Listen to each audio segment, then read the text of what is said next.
Welcome back. This is Vicky here.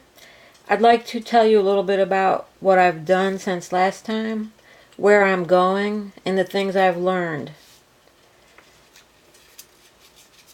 Now, I've started coloring in the background brown.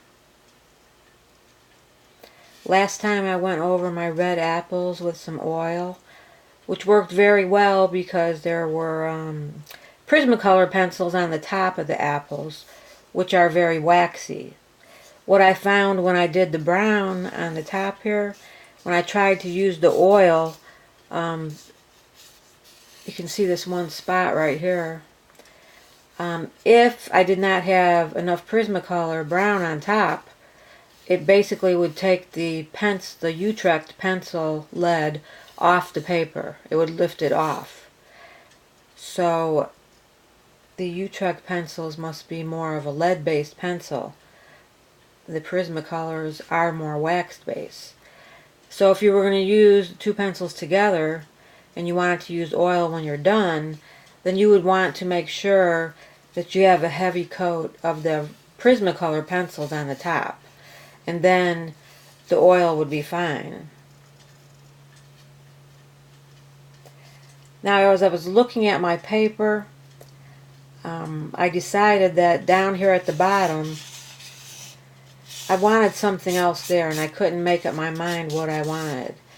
And then I thought, well, when you buy grapes in the store, in the bottom of the bag you always have those stragglers that fell off the bunches of grapes. So on the bottom here, I was going to put a few grapes by themselves, not on the bunches of grapes, to fill in this little bit of white space I have at the bottom.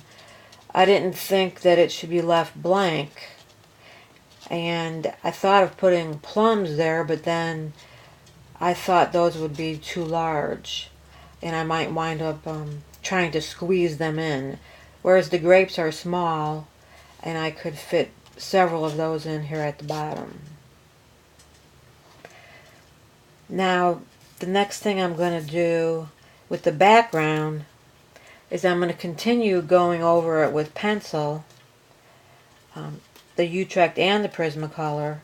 I'm just going to have to, like I said, make sure that I use the Prismacolor for the top couple of layers so that when I use the oil, it will mix the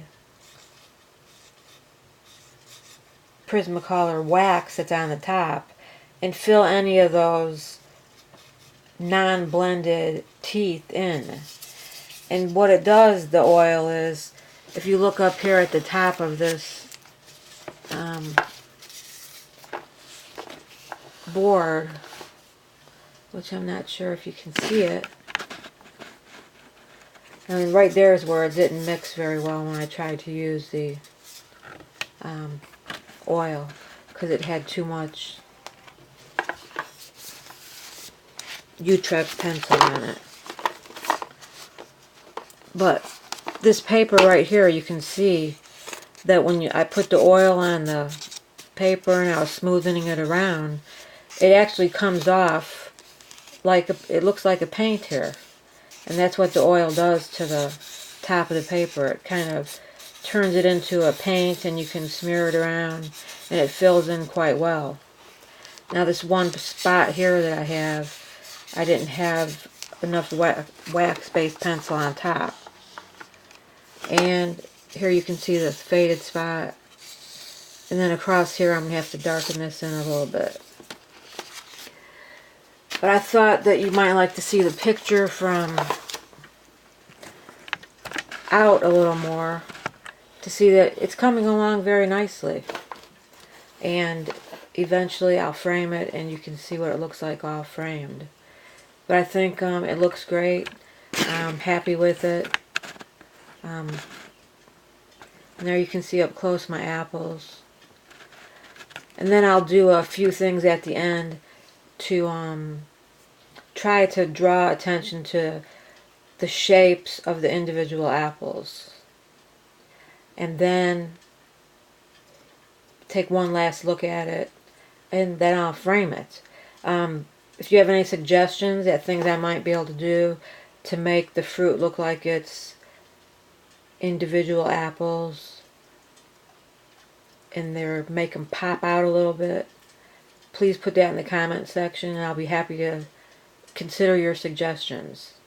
Thank you very much for watching. Another video will be coming on Monday. I hope you enjoyed this little lecture about what I've done, where I'm going, and what I learned with the oil and the Utrecht pencils and the Prismacolor pencils. Thank you very much for watching.